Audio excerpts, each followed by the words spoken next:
அதாவது மதுரையில அலங்காநல்லூர், பாலமேடு, அவனியாபுரம் ஜல்லிக்கட்டு முடிஞ்சு பொங்கல் செலிப்ரேஷன் அப்படின்னு நினைக்காதீங்க. ஏன்னா இனிமேதான் மிக பிரம்மாண்டமான அந்த ஜல்லிக்கட்டு ஸ்டேடியம்ல நடக்க போற ஜல்லிக்கட்டை பார்க்க போறோம். ஜனவரி 24ஆம் தேதி நடக்க போகுது. மதுரை சம்பந்தமான அப்டேட் தெரிஞ்சுக்கணும் நம்ம சேனலை ஃபாலோ பண்ணிக்கிறது நல்லது. என்ன விஷயம்னா, கீழக்கரையில கட்டிட்டு இருந்த அந்த மிக பிரம்மாண்டமான ஜல்லிக்கட்டு ஸ்டேடியம் எப்போ ஓபன் ஆகும், அங்க எப்ப ஜல்லிக்கட்டு நடக்கும் நம்ம கிட்ட நிறைய பேர் கேட்டுட்டு இருந்தாங்க. ஜனவரி 24ஆம் தேதி நம்ம தமிழக முதலமைச்சர் வந்து அதை ஓபன் பண்ண போறாரு. அதோட சேர்த்து எக்கச்சக்கமான தலைவர்களும் வர்றாங்க.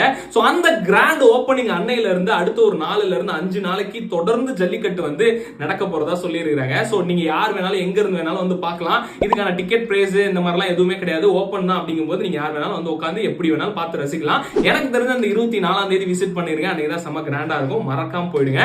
சரி, காலை விடணும்னு நினைக்கிறவங்க, காலை அடக்கணும்னு நினைக்கிற வீரர்கள் என்ன பண்ணும் அப்படின்னு ஸ்கிரீன்ல தெரியுற இந்த வெப்சைட் இருக்கு பாத்தீங்களா, அதுல போய் உடனே ரெஜிஸ்டர் பண்ணுங்க. முடிஞ்ச அளவுக்கு இந்த வீடியோவை எல்லாத்துக்கும் ஷேர் பண்ணுங்க. கண்டிப்பா இந்த கொண்டாட்டத்தை வெறித்தனமா கொண்டாடும்.